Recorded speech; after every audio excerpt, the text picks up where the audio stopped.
Selamat malam semua yang di sini. Tidak ada orang. Selamat malam. Saya datang dengan istri saya dan beberapa anak-anak saya. Baik, yang ikuti di rumah siap belajar firman Tuhan.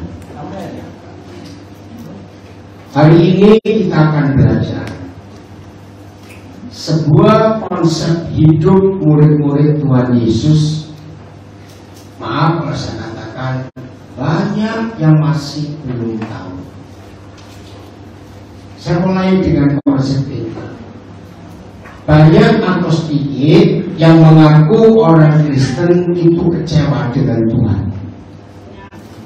Jawab cepat. Banyak. Nah, ini yang kita mau pelajari. Kenapa ada orang Kristen kok bisa kecewa dengan Tuhan? Nah, biasanya yang kecewa dengan Tuhan itu, nah maaf ini bukan orang Surabaya, saya pakai istilah Surabaya. Biasanya yang kecewa dengan Tuhan itu suka mudat-mudat. Betul atau tidak?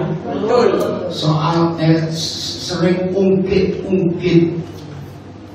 Apa yang biasanya diungkit di hadapan Tuhan? Jasa kita.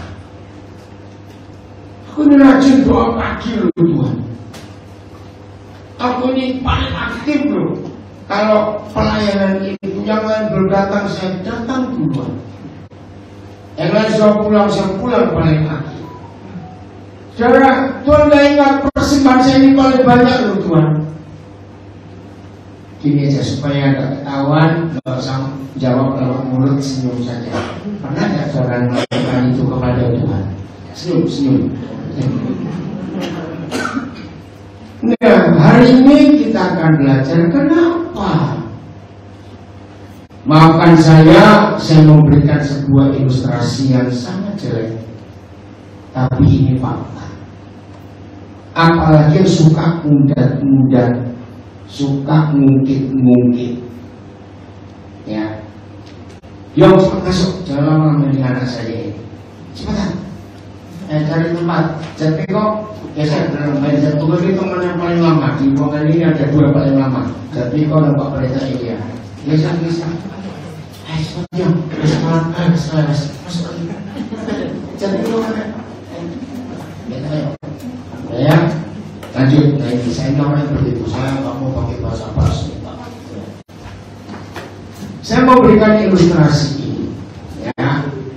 Kalau ada yang pernah mengalami itu, melakukan itu, saya minta jujur, bertobatlah. Oke. Kalau ada satu keluarga punya pembantu rumah tangga, digaji nggak? Itu seperti digaji nggak? Setelah mereka terima gaji, yang gaji memberi apa? Sedang dibayar itu loh, tugas, dikasih kerjaan, tolong bereskan ini, tolong bereskan ini. Setelah terima gaji, setelah diberi tugas, kenapa? Enggak aman Pak. Lalu dicek enggak? Loh, ayo jawab. Dicek nggak? Apanya dicek? Kerjaannya, hasilnya. Kalau nggak beres, tegur. Cabutkan dulu Pak. Cabut. Ya. Saya minta semuanya jujur. Pernah nggak ada orang Kristen gitukan Tuhan? Ya. Pernah. Nah, ini loh jahat. Perpuluhan dan persembahan itu bukan gajinya Tuhan, goblok. Saya marah ketika banyak pendeta yang korbannya ngamuk. Beri suara, jangan takut beri, nanti Tuhan pasti beri. Tidak semua pendeta. Itu korban yang salah.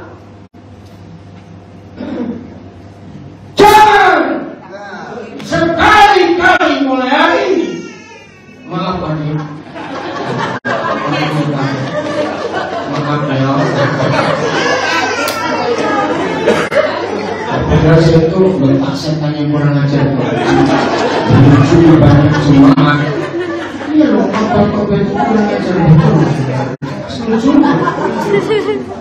Dikira Tuhan membantu ini. Rajin memberi pertemuan, rajin memberi persembahan. Terus Tuhan surat tuntut ngerjakan ini, ngerjakan itu.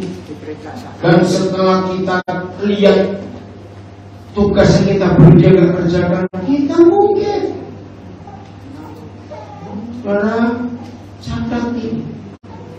Ayo kita baca ayat ini lebih dulu. Roma 11 ayat 35.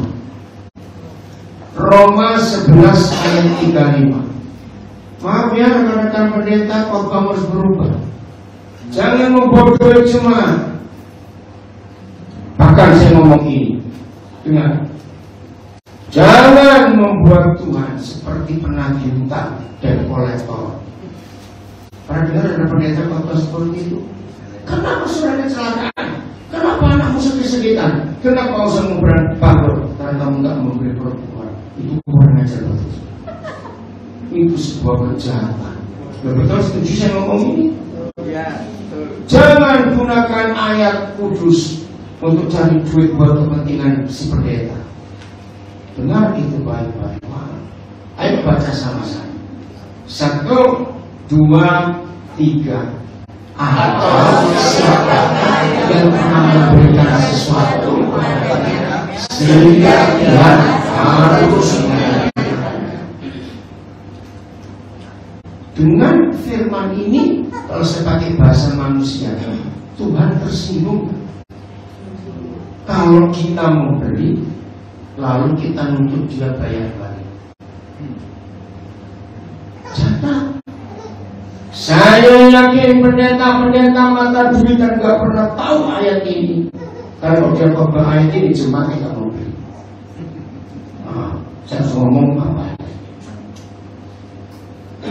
Kasihan Tuhan, beratus tahun, berpuluh tahun dimanfaatkan oleh orang berkata hamba Tuhan.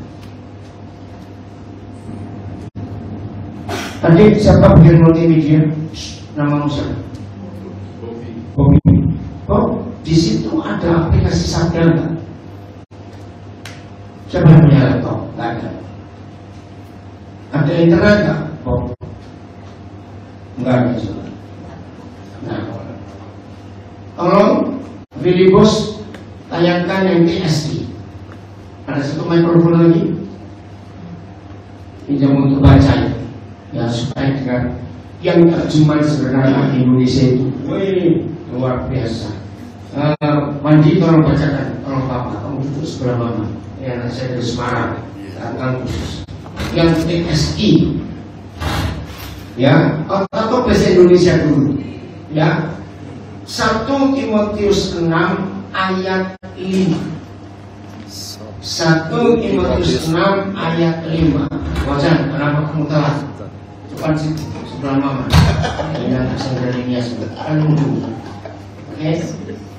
Nah, kalau bahasa terjemahan barunya, percekcokan antara orang-orang yang tidak lagi berpikiran sehat. Apa itu kata lain tidak berpikiran sehat? Gendeng kok angin-angin. Ya ampun, susah sekali. Orang dipikirkan seperti edan. Ternyata di gereja banyak orang gila. Pikirannya nggak sehat. Dengar baik-baik, karena apa? Dan yang kehilangan kebenaran. Kok bisa? Apa bukti orang yang pikirannya nggak sehat dan kehilangan kebenaran?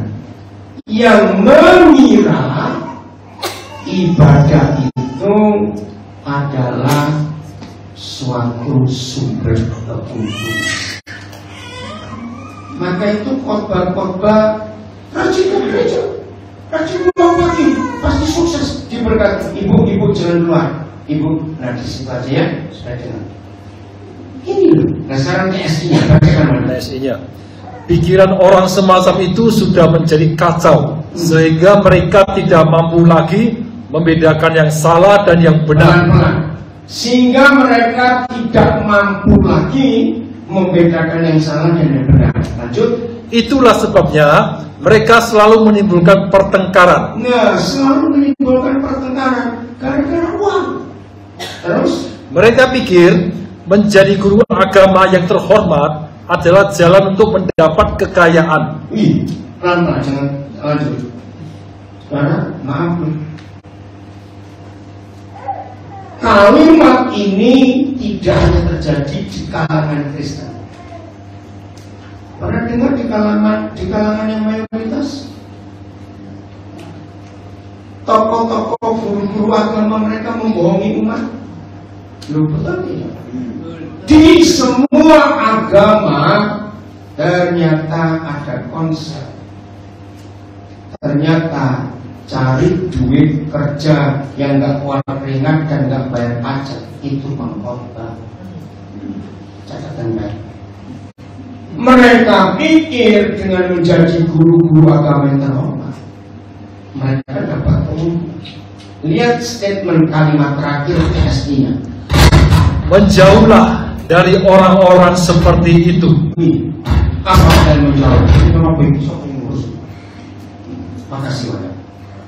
Menjauhlah dari orang-orang yang menggunakan agama untuk mencari kekayaan. Terus bagaimana hidup kita sekarang? Pokoknya begini, hidup dengan Tuhan. Jangan sangkut pautkan Tuhan dengan uang. Amin kan cepat. Hidup dengan Tuhan, jangan sangkut pautkan dia dengan uang. Saya mau buktikan ayat ini lalu kita belajar lebih jauh. Matius 6 ayat 24. Matius 6 ayat 24. Nanti pulang bagi saudara yang ingin tahu siapa saya, ini ada Eko, ada Jatiko, ada Pak Pendeta Elia. Ini kami berempat ini sudah tahun 80-an sama-sama sampai hari ini. Karena tanya mereka, bagaimana selama saya menjadi pemimpin mereka tentang uang. Itu anugerah Tuhan yang luar biasa. Ya, tak seorang pun. Berarti ada yang boleh atau enggak? Tidak boleh seorang pun dapat mengabdi, menghamba, melayani kepada dua Tuhan. Yang ngomong siapa ayat ini? Tuhan Yesus. Dua Tuhan, berarti dua bos, dua Tuhan. Karena jangan main-main. Tuhan Yesus yang ngomong. Dua Tuhan, dua bos. Mereka dua levelnya sama atau beda? Sama. Ini yang ngeri. Sama. Karena jika demikian, jika ada satu orang punya dua bos, sekarang gak usah bilang antara Tuhan yang kita sedang bicarakan. Karyawan yang kerja di bawah pimpinan dua bos. Ini terjadi. Ia akan membenci yang seorang. Dan baca mengasihi. Ayo jujur. Yang dibenci bos yang bagaimana?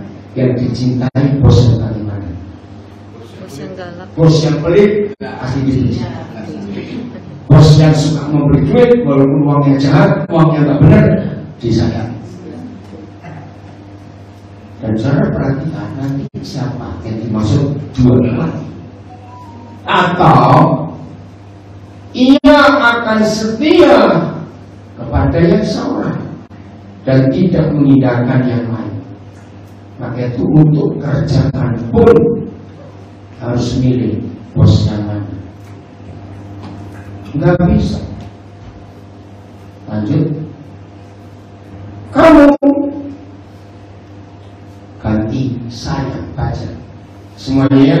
1, 2, 3. Saya tidak dapat mengabdi kepada Tuhan dan kepada duit mamon itu. Ada TSI-nya? Bacakan TSI-nya. Oh, jangan goyang, kayak kabelnya Pak PS. TSI-nya ya. Ibaratnya begini, kalau seseorang mempunyai 2 majikan, Ya. tidak mungkin dia melayani keduanya dengan baik. Betul tidak, Bapak? Nah, terus Dia pasti akan mengasihi dan setia kepada majikan yang satu, tetapi membenci dan merasa bodoh terhadap majikan yang lain. Demikian juga, kamu tidak bisa menjadi hamba Tuhan sekaligus hamba uang. ini aplikasinya namanya Sabda. Saudara boleh cari, unduh aplikasi. Di dalam aplikasi Sabda ini, sosok kita dari kota Solo yang buat aplikasi ini. Bagus. Untuk bahasa Indonesia saja ada 14 versi. Bahasa Jawa ada 4. Bahasa Batak, bahasa Sunda, bahasa Bugis, Makassar, Toraja, bahasa Nias, ada semua di aplikasi. Tapi saya kalau untuk HP nggak bisa di-download semua. Ini biasanya untuk laptop atau komputer. Kamu nggak bisa mengabdi kepada Tuhan dan uang sekaligus. Jadi yang ngomong Tuhan Yesus, saingannya dia itu bukan setan, tapi uang. Maaf ya, pasti saudara yang suka mendengar khotbah-khotbah dari banyak hamba Tuhan. Maaf, saudara pasti bisa rasakan kalau pengkhotbah itu mata duitan. Bisa rasakan nggak? Baru berdiri ngomong duit, persembahan, terus kesaksiannya soal kesuksesan, keberhasilan, dan itu kan menyakitkan yang kurang mampu. Betul kan? Kok sepertinya Tuhan pilih kasih? Kok Tuhan cuma sayang pada pendeta itu? Kok nggak sayang aku? Mana Tuhannya? Kalau ditonjolkan kesaksian cuma berkah. Saudara saya itu punya mobil 3, waktu dikasih orang lagi. Ngapain itu disaksikan? Yang disaksikan itu betapa itu kudus, itu benar di hadapan Tuhan. Itu jauh lebih memuliakan Tuhan. Nah, lihat, ini yang menarik. Jadi dua Tuhan itu siapa dan siapa? Tuhan Yesus dan uang. Catat. Enggak ada Tuhan ketiga, Tuhan keempat, cuma ada 2 Tuhan. Satu Yesus, satu uang. Saudara diminta untuk milih. Nggak bisa tidak. Maka itu kalau saudara milih, saya bacakan ini. Kan ada 2 Tuhan bukan di sini. Nah, saudara akan milih Tuhan yang pertama itu Yesus atau uang. Oke, saya bacakan ini ya. Karena jika demikian, ia akan membenci Yesus dan mengasihi uang, atau ia akan setia kepada Tuhan Yesus dan tidak peduli dengan uang. Nah, itu cara kita membaca. Perhatikan, Tuhan Yesus berkata dirinya dan uang itu dengan kata pribadi seorang. Ini yang luar biasa. Padahal uang itu barang atau orang? Barang. Tapi di mata Tuhan Yesus, uang itu pribadi. Maka itu dia nyebut seorang. Wih, saya kaget pertama kali Roh Kudus mengajarkan itu. Kalau uang itu seorang, berarti dia punya nyawa. Kalau uang itu punya nyawa, berarti dia punya otoritas. Uang punya kuasa nggak? Hebat sekali.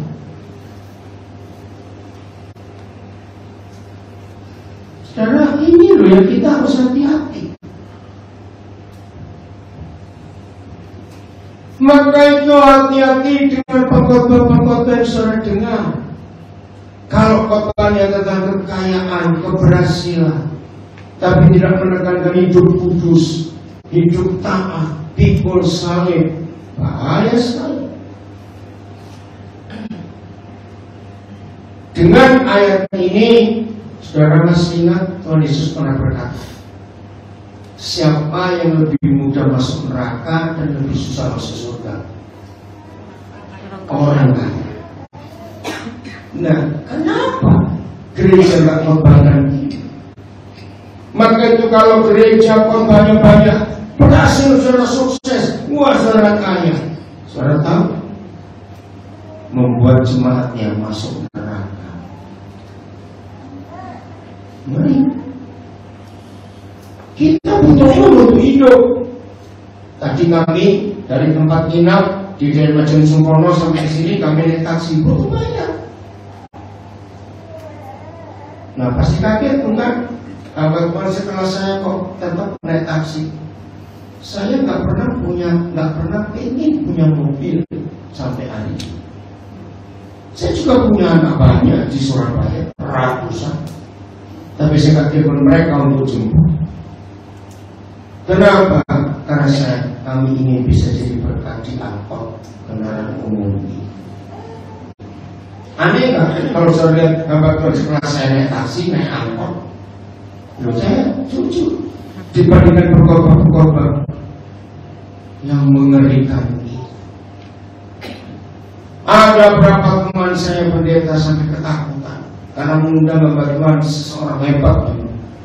Pertanyaannya, nanti dijemput dari bandara pakai mobil apa? Itu mobil sekarang. Saya pernah mengalami dia sampai kaget saya. Bayangkan. Terus hotelnya pun gini, hotelnya hotel apa? Terus pesawatnya pun nggak mau yang lain. Nah itu dia. Pembantuan model apa? Mau. Maka itu jangan terpengaruh untuk menjadi kaya dengan nggak perlu Tuhan. Kok nggak amin? Tidak butuhnya orang-orang kaya di dunia ini. Percaya Tuhan? Logis. Saya punya 3 resep untuk jadi kaya tanpa Tuhan. Dalam orang. Dia tak ikat berdoa. Ini resep. 3 hal membuat saudara siapapun juga kalau melakukan ini bisa kaya tanpa Tuhan.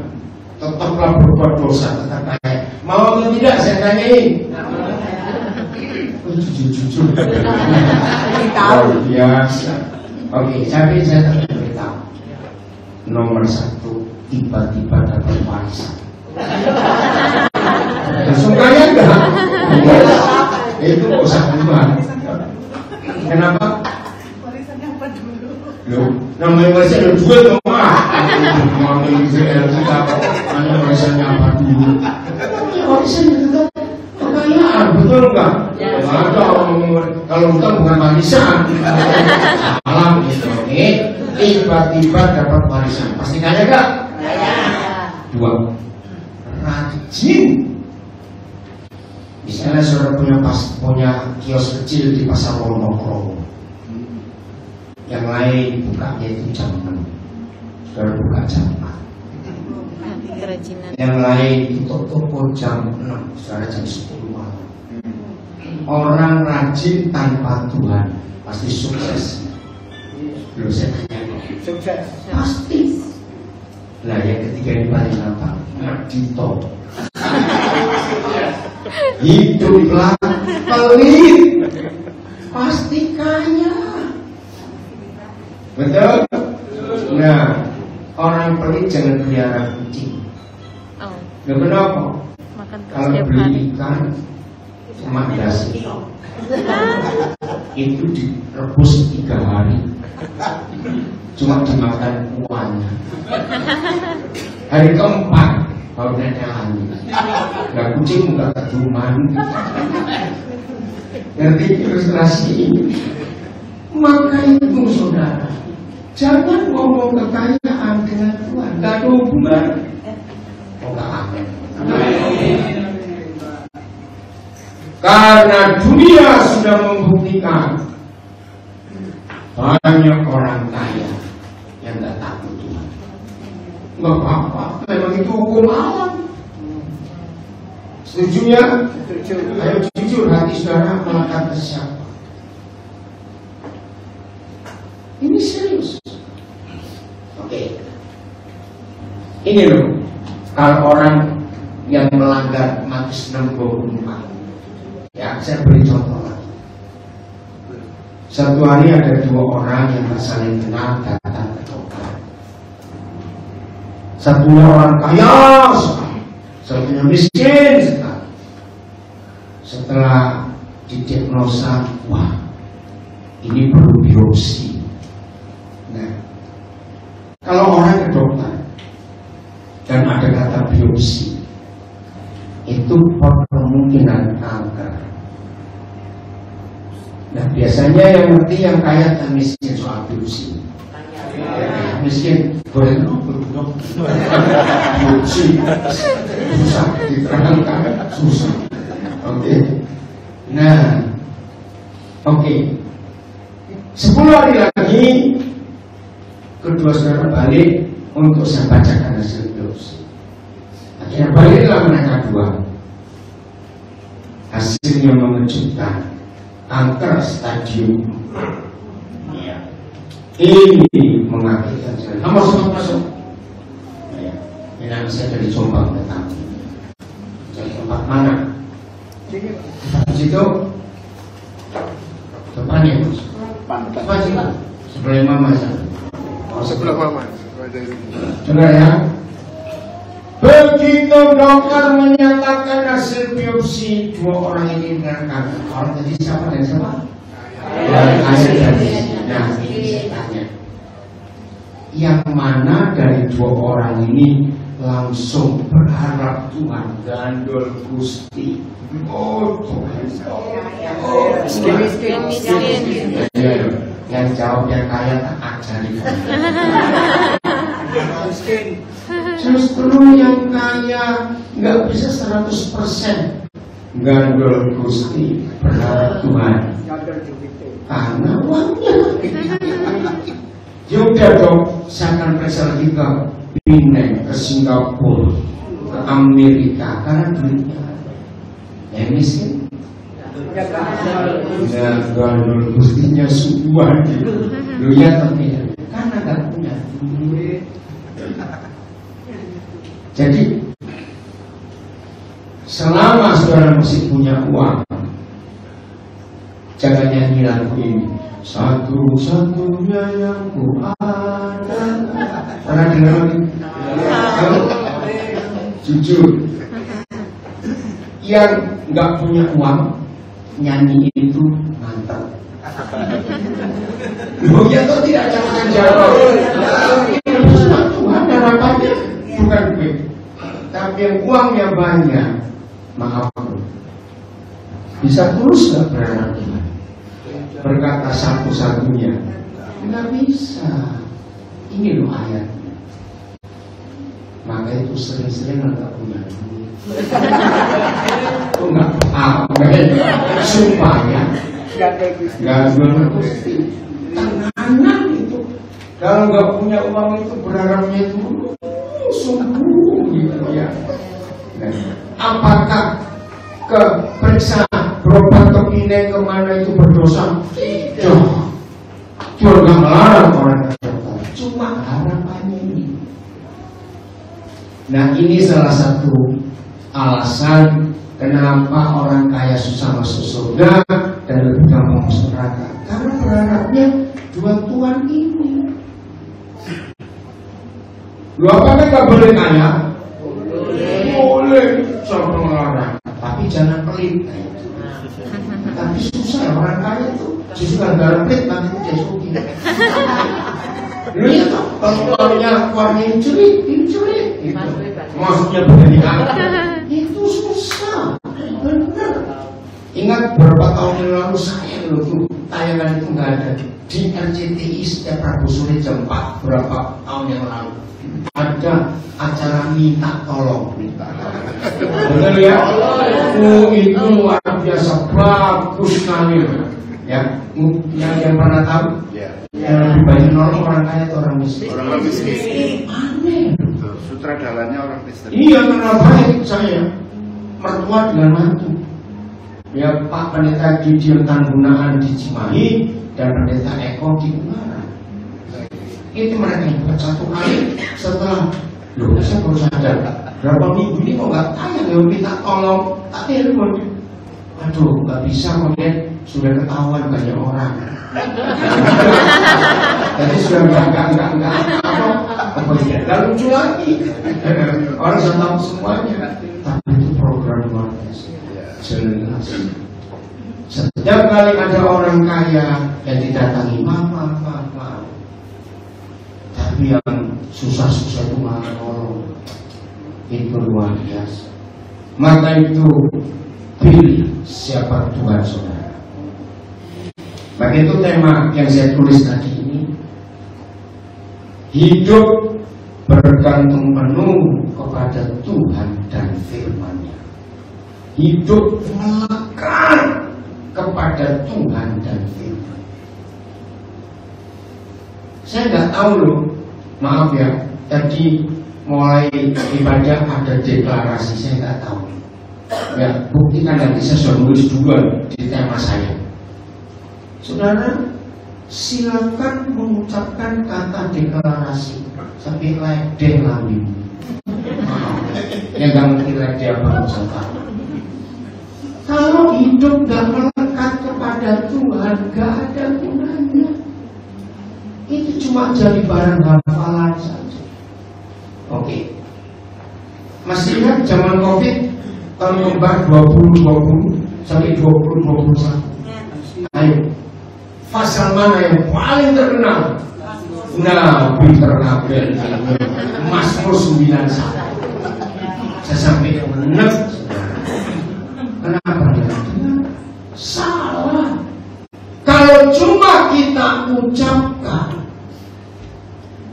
setan nggak akan takut dengan deklarasi kita. Sekarang buka ayat 14. Mazmur 91 ayat 14. Ini kuncinya. Percuma saudara hafal. Kejeduk aja Mazmur 91. Bukan begitu. Kesandung Mazmur 91. Bukan. Ini kuncinya. Sungguh tenanan serius. Apa ini? Hatinya melekat kepada, maka aku akan meluputkannya, aku akan membentenginya. Nah, ada alasannya, sebab orang itu kenal namaku.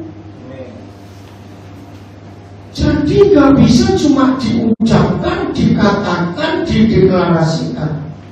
Kalau hidup saudara nggak melekat, dan melekatnya bukan di aktivitas.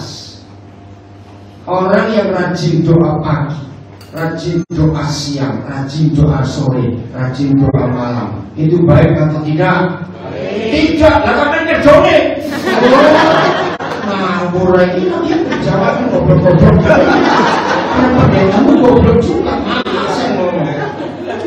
Rajin doa pagi, mikir doa pagi, doa siang, doa sore, doa malam.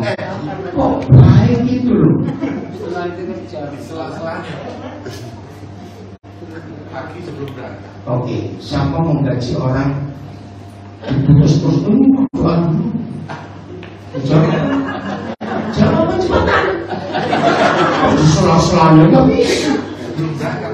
Lah ini kan pagi, siang, sore, malam. Siang pas makan siang. siang. Leo, terus makan siang berapa jam? Doanya berapa jam? 5 menit.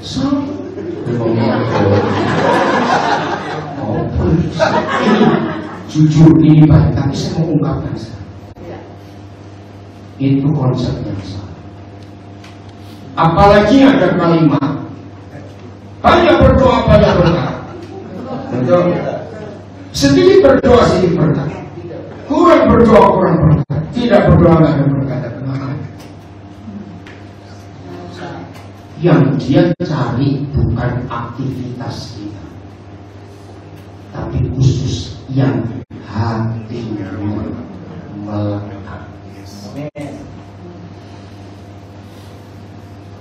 Maka itu Tuhan Yesus tidak pernah menilai hidup saudara waktu sedang pelayanan, waktu sedang ibadah kebaktian. Saya tanya jujur, mimbar ini bisa jadi panggung sandiwara? Jangan nilai waktu di sini. Tanya itu anak-anak saya. Saya ajari mereka. Jangan nilai papamu waktu lagi khotbah. Ini sandiwara. Nilai hidup sehari-hari. Cara menggunakan uang, cara ketemu orang. Itu saya minta mereka melihat saya. Ayo jujur, di rumah atau di gereja kita bisa berlaku munafik. Gereja. Iya, di rumah munafik sampai sopor. Serius loh. Di gereja manusia bisa bermain sandiwara. Maka itu Tuhan tidak pernah menilai. Nolnya aja enggak. Waktu kita lagi ibadah, lagi doa pagi, doa siang, doa sore, doa malam, doa puasa, doa di bukit, doa di menado, itu enggak dinilai. Sebab belum tentu hatinya melekat. Belum. Hati yang melekat itu hanya bisa dinilai dalam hidup sehari-hari ketika sedang tidak di gereja. Amin.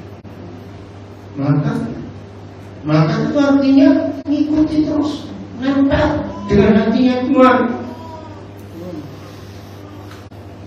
Maka orang seperti ini, Papa janji, aku akan melumpuhkan. Janji COVID pasti gak akan kena. Aku akan membentenginya. Wih keren. Sudah dilumpuhkan, dibentengi. Wih, setan mana berani? Itu ada istilah soal setan melatu yang rumit orang bumi. Karena hatinya melekat. Apa itu hatinya melekat? Kisah Rasul 13 ayat 22. Setelah Saul disingkirkan karena Tuhan kecewa dengan Raja Saul, tidak nurut. Kisah Rasul 13 ayat 22. Lalu begini kata Yahweh Tuhan kepada Samuel, gak apa-apa ibu, itu anak kecil biasa ribut. Saya itu agak pernah terganggu dulu, ada anak ribut. Ya, karena Tuhan Yesus pun suka ada anak. Setelah Saul disingkirkan, Tuhan mengangkat Daud menjadi raja mereka. Ini adalah tentang Daud. Siapa ngomong?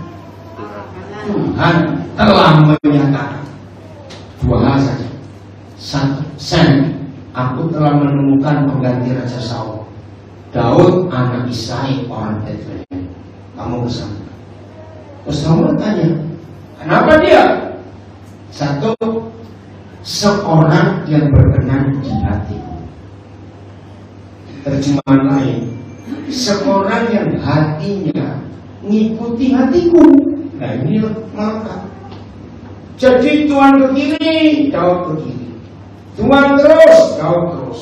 Tuhan ke belakang, Daud ikut ke belakang. Tuhan ke kanan, ikut. Nah, ini yang dicari oleh Tuhan dalam hidup kita.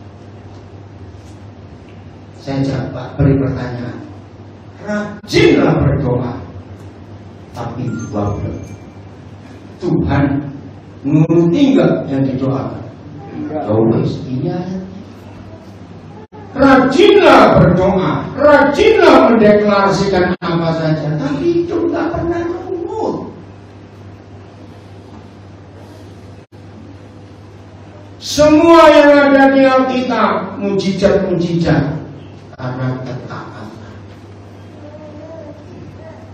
Awas lagu yang berkata mujizat itu nyata apabila berdoa. Belum.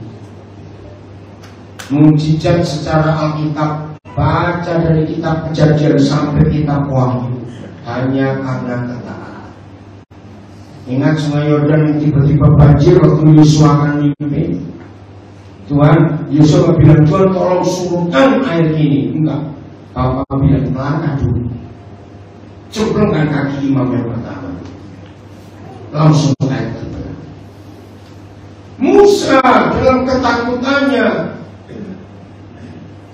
lihat laut di depan, lihat tentara Firaun di belakang. Tuhan bilang, belah air itu. Kalau Musa model kita pasti roti apa? Ya betul enggak? Air kok dibelah? Ayo coba bisa ngiris air.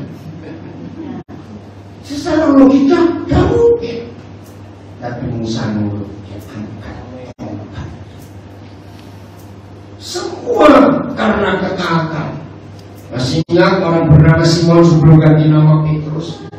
Semalam-malaman gak dapat ikan. Tiba-tiba tengah hari dia ketemu tukang kayu namanya Yesus. Tebarkan jalan ke tempat yang lebih dalam. Gak mungkin. Istilahnya gini loh, Simon itu nelayan sejak masih dalam kandungan. Betul nggak? Ngomong pokoknya nelayan semua. Dia tinggal di kampung nelayan. Tuhan Yesus itu tukang kayu. Nah artinya mana mungkin tukang kayu ngajarin nelayan? Itu sama dengan tukang emas ngajarin tukang batu. Betul nggak? Nggak nyambung. Maka itu ada kalimat ini Lukas 5 dan dibaca ya, karena waktu. Karena engkau yang mengatakan, maka aku melakukan. Mujizat terjadi. Maaf yang masih punya konsep rajin doa puasa saudara, percaya pasti Tuhan bekerja. Salah saudara, salah. Rajin puasa tapi dua bulan. Percaya ada mujizat? Nggak bisa. Pokoknya gini ya, Tuhan nggak bisa kita suap dengan aktivitas kita, dengan uang kita, dengan itu nggak bisa. Jangan salah khotbah-khotbah Tuhan, tolong aku. Tuhan selalu minta kita nurut dulu. Katakan lagi. Taati perintahku, itu permintaannya. Enggak yang lain-lain.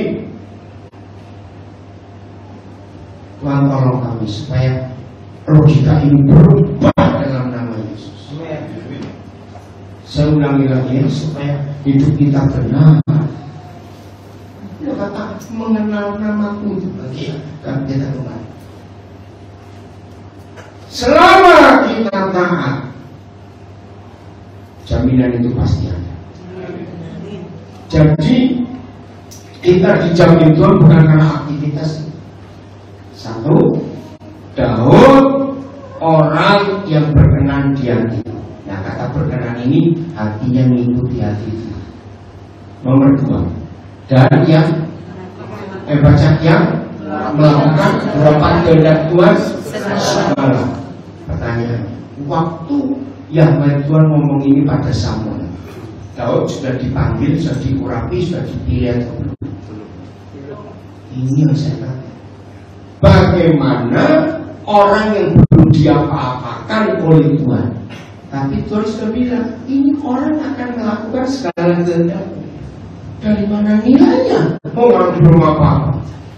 Kalau kita manusia menilai seseorang setelah kita lihat hasil kerjanya, tapi Papa tidak. Dia tidak perlu tahu hasil kerja kita, dia baca hati kita.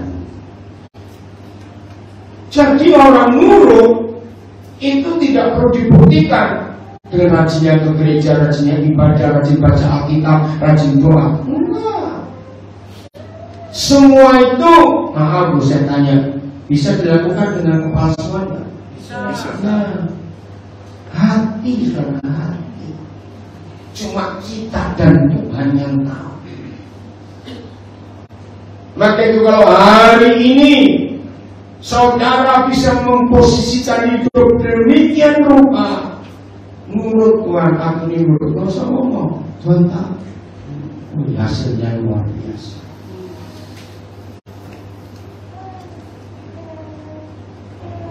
Keluaran 33 ayat 17. Keluaran 33 ayat 17. Berfirmanlah Yahweh kepada Musa, juga hal yang telah kau katakan. Boleh nggak saya ganti yang telah kau doakan? Boleh nggak?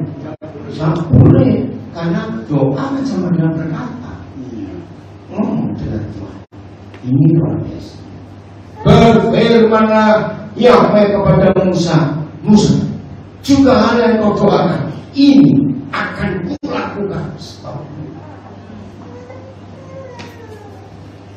Saya pertama belajar ayat ini, saya ragu-ragu.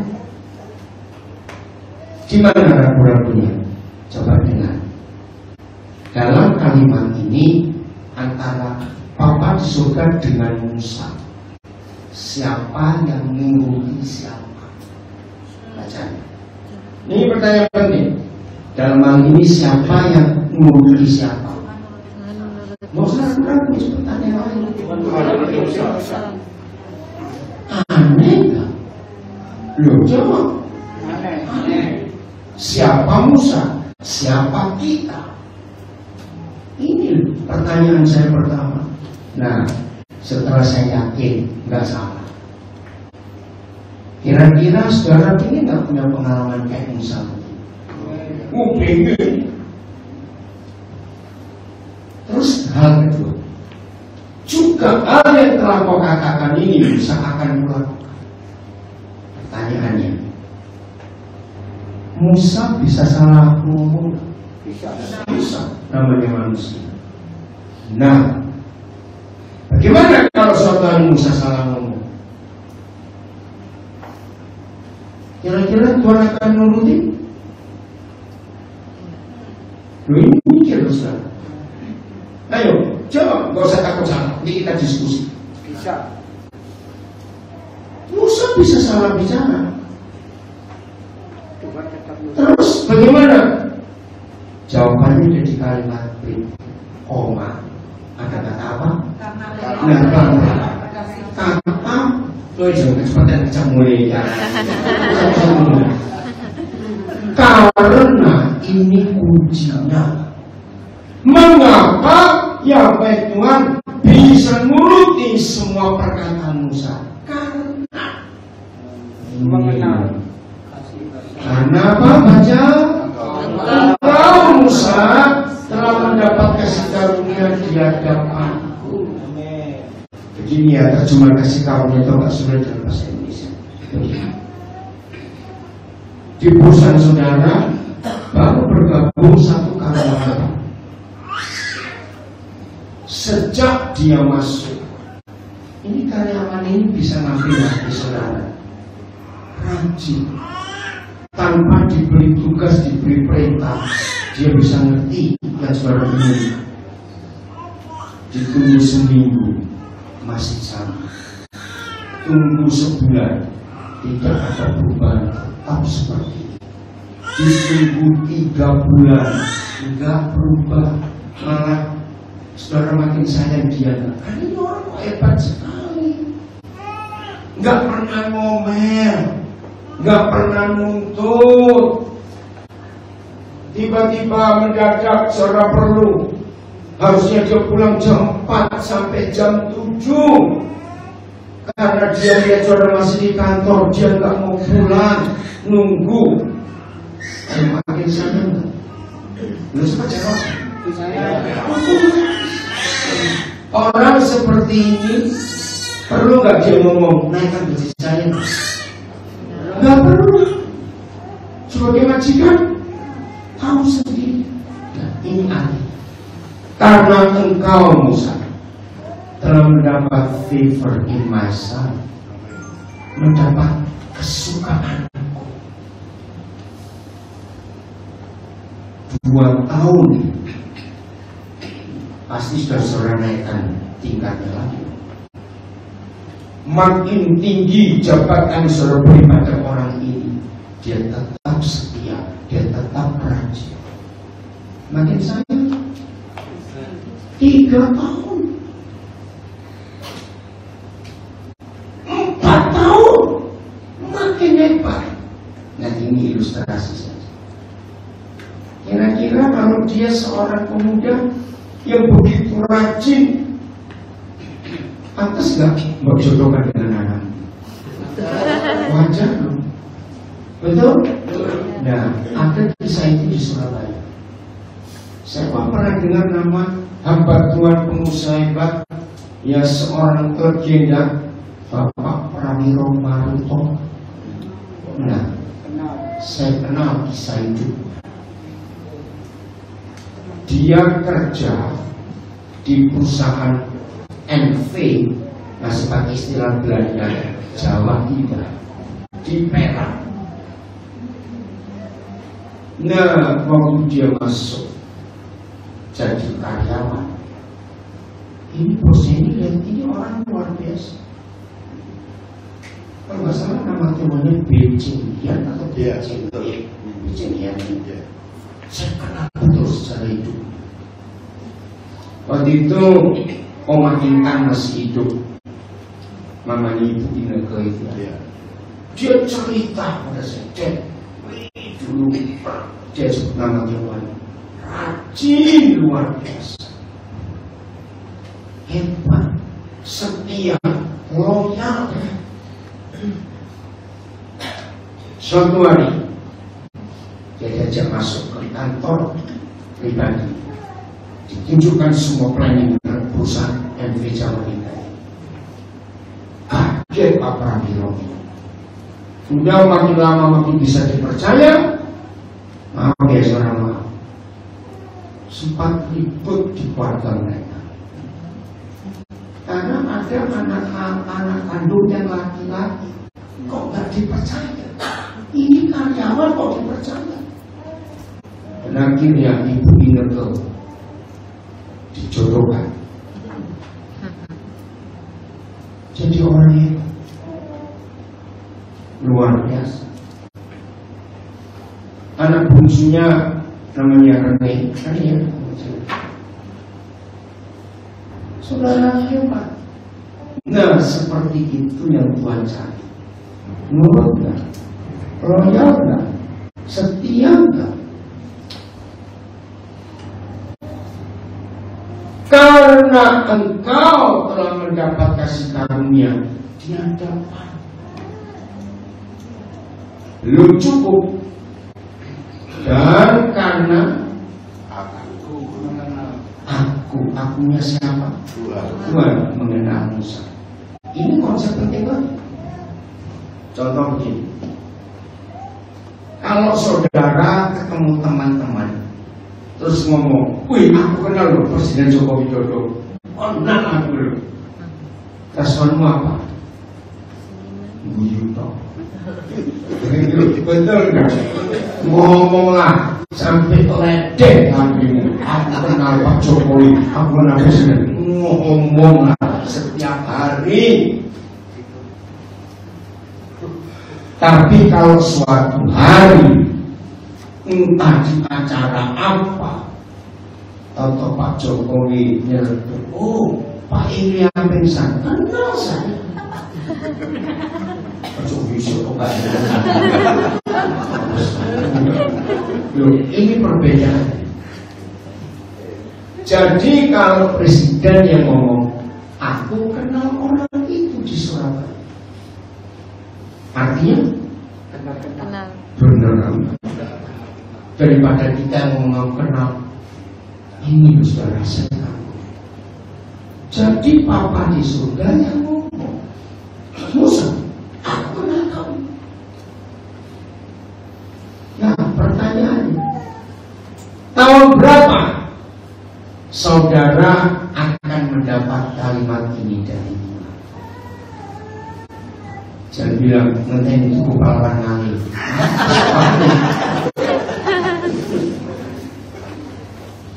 Daud dinyatakan Tuhan sebelum dia kenal Tuhan. Tapi maka itu mulai hari ini melekatlah kepada Tuhan dan pada firman,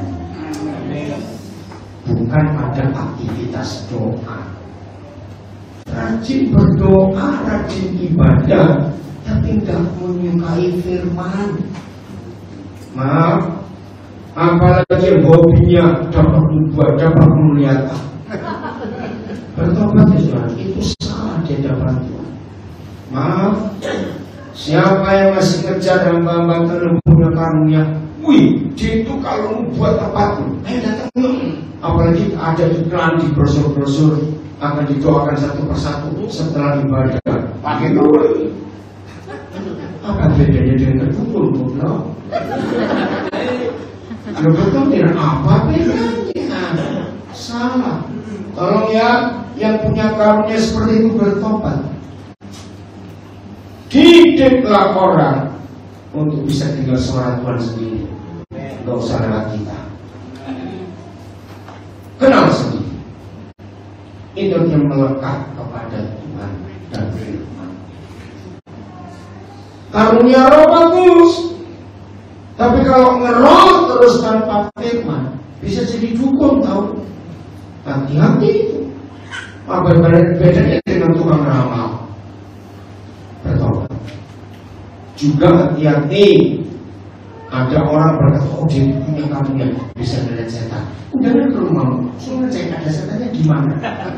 Itu sudah gobloknya luar biasa. Enggak ada satupun ayat di Alkitab yang biar kita suruh melihat setan. Melihat aja belum tentu melihat setan lagi. Ngawur. Stop ya, stop. Jangan stop. Setuju? Setuju.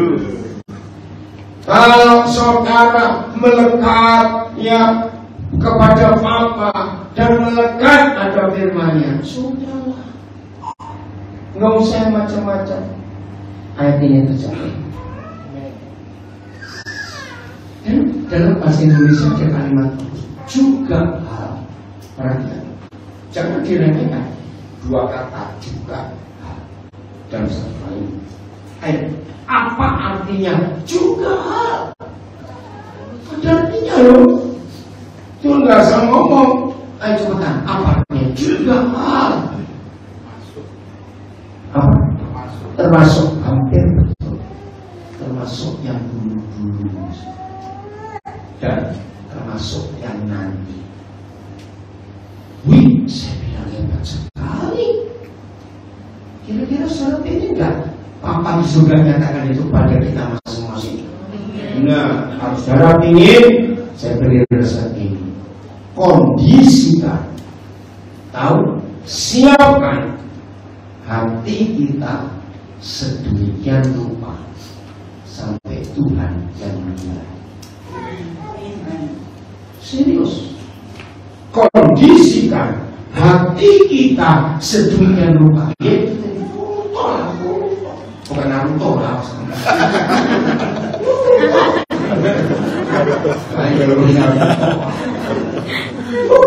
Amin. Nah, beres. Sungguh, saya tambahkan dua ayat. Kalau Tuhan tahu isi hati kita, kalau Tuhan sampai ngomong, aku kenal kamu kok, aku kenal kamu, berarti Tuhan sudah kenal kita betul-betul. Ya pasti. Nah, ini ayat yang pertama dari dua ayat. Yohanes 1 ayat 47. Saya suka firman ini. Jadi dari Daud Tuhan ngomong tentang Daud, tentang Musa Tuhan ngomong tentang Musa. Sekarang tentang Natanael. Kata Filipus kepada Natanael, mari lihatlah. Yesus melihat Natanael datang kepadanya, diajak Filipus, lalu berkata tentang dia. Ini sudah ada 3 ayatnya. Tentang Daud Tuhan ngomong ini, tentang Musa Tuhan ngomong ini, sekarang tentang Natanael Tuhan ngomong ini. Lihat, inilah seorang Israel sejati yang tidak ada kepalsuan di dalam. Jujur, saudara sering nggak ketemu orang munafik? Benar, betul nggak? Kalau kita kenal dia kok pura-pura apik. Dengan firman ini Tuhan bisa kita bohongi nggak dengan aktivitas doa kita? Jawaban tidak. Bisa bohong. Artinya begini loh, Tuhan bisa kita suap dengan mungkin-mungkinan itu. Aku rajin doa loh, aku rajin puasa loh, aku rajin memberi persembahan, aku rajin begini. Bisa? Dia tahu siapa kita. Saya beri pertanyaan, sering gak orang ngomong tentang kita? Coba jawab, sering gak orang ngomong tentang kita? Nah, sering benernya atau sering palsu? Iya, tergantung. Kalau kita sering ngasih duit dia, ngomongnya pas baik-baik, dosa. Tapi kalau kita pelit, ngomongannya orang itu, nah itu baik. Tapi kalau Tuhan yang ngomong itu, maka itu begini, usahakan kalau pagi-pagi bangun, tunggu. Kira-kira pagi ini Tuhan ngomong apa tentang aku ya?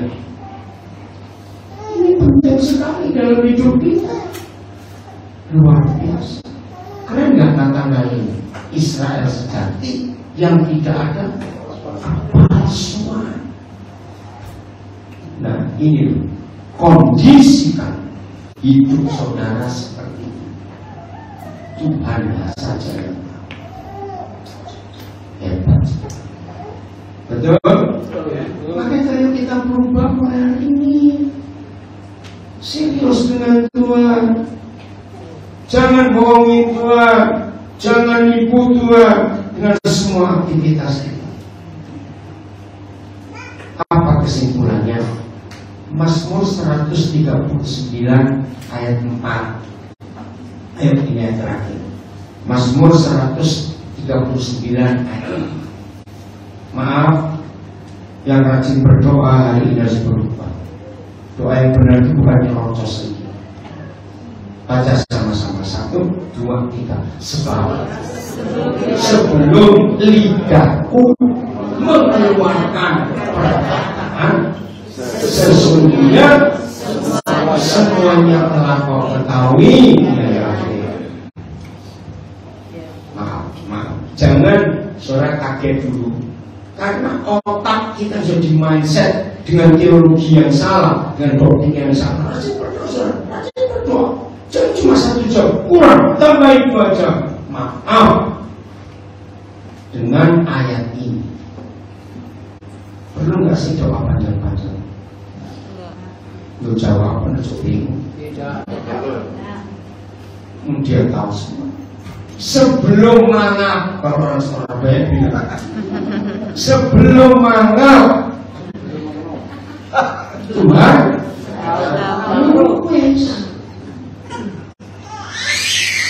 maka itu nggak pernah doa panjang-panjang. Dia tahu semua kok isi hati kita. Dan kalau doa bagaimana? Nah ini tadi pagi di daerah Bintang di Ponggok saya didebat oleh seorang berdoa. Selalu saya jawab pakai ayat. Dia percaya itu ayat. Tapi saya ini ditunjuk gembala saya sebagai pemimpin doa. Nah kalau berarti semua doain. Ya bukan. Lu betul gak lu mau doa? Sampai dia tunjukkan, misalnya ini, saya doa untuk Tiongkok. Dia tahu firman Tuhan. Ya terus gimana? Ya makanya nggak usah doa. Doa untuk perang. Dia tahu yang mau perang mereka kok Tuhan suruh nyetok. Bisa nggak Tuhan nyetok perang? Bisa. Nggak bisa. Belum bisa. Nggak bisa. Dia mau perang manusianya kok. Misalnya Tuhan ternyata, jangan perang, jangan perang, mereka stop. Enggak. Jadi jangan menurut Tuhan. Tuhan berkati orang itu doa yang salah. Loh, kok salah kan? Tuhan perintah kita untuk jadi berkat. Ya jawab apa? Ya logis. Kalau dia perintah kita jadi berkat, jangan perintah dia balik untuk berkat. Sama. Perintahnya ini, pergilah kamu ke seluruh dunia, beritakan Injil itu, jadilah dalam bangsa mulia. Tapi gereja tadi, selamatkan orang itu, selamatkan kampung itu, selamatkan semua. Ngeluh Tuhan. Aku dulu kamu 2000 tahun yang lalu. Sekarang kamu dua kali. Jadi kongkon yang budal sopan. Nanti kalimat ini, nggak kalau saling main perintah yang berpisah. Loh, ini konsep yang sama. Nggak bisa kali. Perintahnya sembuhkan orang sakit atau doakan orang sakit. Perintahnya. Ayo cepetan. Sembuhkan Pak. Allah doakan dulu. Perintahnya sembuhkan orang sakit. Yang diperintah siapa? Kita. Tapi kita lakukan doa. Sembuhkan orang itu. Saudara, mari kita doakan. Warga Pak Bambang mau cerai misalnya. Kok kesini Bambang? Tuhan tolong. Pak Bambang mau cerai istri. Tuhan berbenar. Kamu cerai. Dari dulu Tuhan tak mau orang cerai. Selalu nyuruh Tuhan jangan. Mereka jangan cerai. Sama. Terus gimana benar? Ada orang sakit, datangi, bacakan firman. 80% orang sakit kalau cangkem gratis. Lu betul nggak? Mulutnya rakus. Jadi kalau saudara ketemu orang sakit, periksa pola makan. Terus jawab beda itu. Sing tuan larang kok enak kabeh. Ya bagaimana mau sembuh? Cuma nggak bisa dibuka kepada orang yang melawan firman. Lu betul atau tidak? Semua orang tidak mengampuni itu sumber penyakit. Lu betul atau tidak? Lu periksa. Dia ngampuni orang masih punya musuh. Percuma didoakan sembuh. Malah saya kalau ketemu orang yang mulutnya rakus, nggak usah didoakan. Tak pesan, beliau pergi mati sekarang. Supaya kalau kamu mati mendadak kalau kamu tak repot. Beliau karena mulutnya rakus. Artinya, mau cerai, jangan didoakan. Datangi, bacakan Alkitab. Apa itu peranan suami? Apa itu peranan istri? Sudah dilakukan belum? Mana yang dilanggar? Itu baru kita doa. Ayo saudara, kita kembali kepada firman. Bereskan. Itu baru betul. Jadi doa jangan main perintah kayak Tuhan berabung. Jadi perintah dibentak-bentak.